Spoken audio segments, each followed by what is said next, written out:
Ready? Start.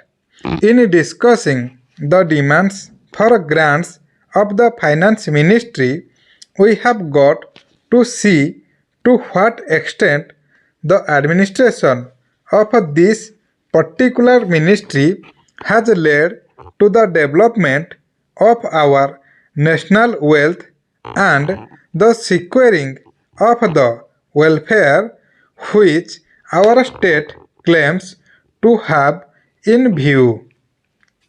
Madam, we must try to analyze very carefully the working of this particular ministry because it is not merely a department of the government, so to say, but it is the nerve center of the administration of the country. I would like first to refer to the role of foreign capital because in determining the manner in which the permission of capital issues has been granted by the particular administration, we should keep in our mind to what extent the interests of our nation have been served. I fully endorse the statement which the previous speaker has made so far as repatriation of the investments made by foreigners and of profits are concerned. We have dealt with this topic quite a number of times and I do not want to reiterate anything apart from only supporting what the honorable member who just now spoke said. I would now like to deal with the investments of foreigners in India.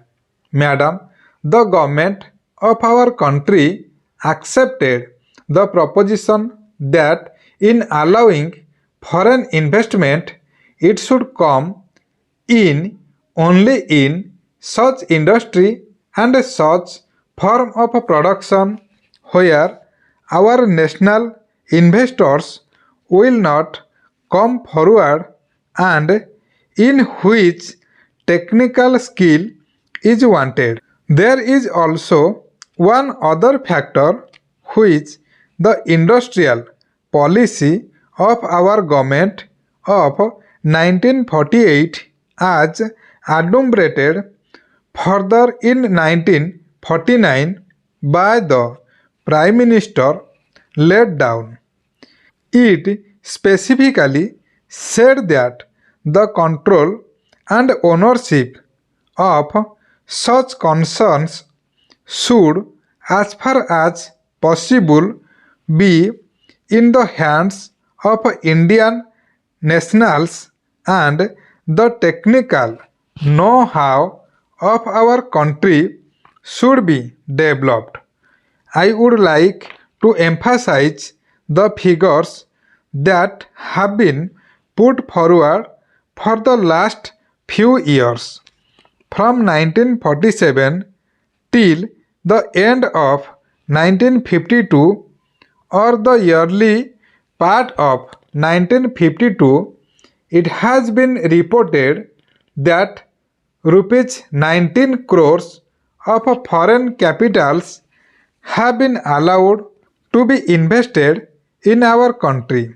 Of that, practically more than rupees 6 crores have been allowed to be invested in managing agency and trading enterprises in our country.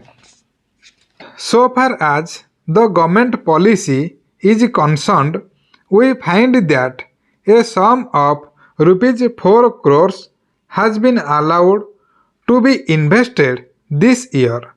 We do not know how it is to be used up.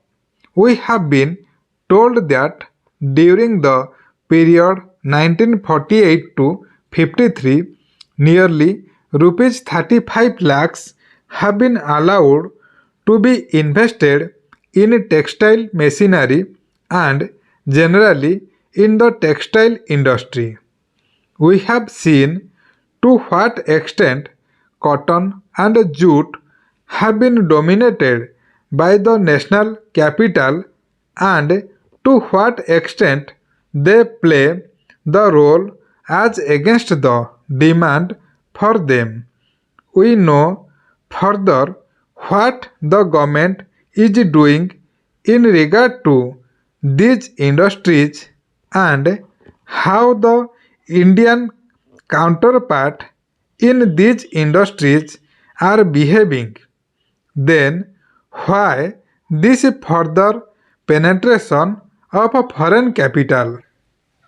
Even in regard to the expansion scheme, we find that paints, soaps, electric fans, and machine tools are some of the industries where the government is allowed foreign interest to establish or expand their factories.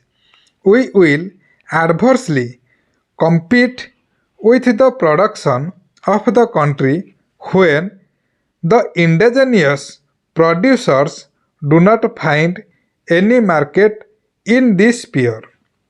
Therefore, we have got to see what extent the capital issues has been regulated by this government and particularly by the finance department so that the national well-being of the country could be guaranteed.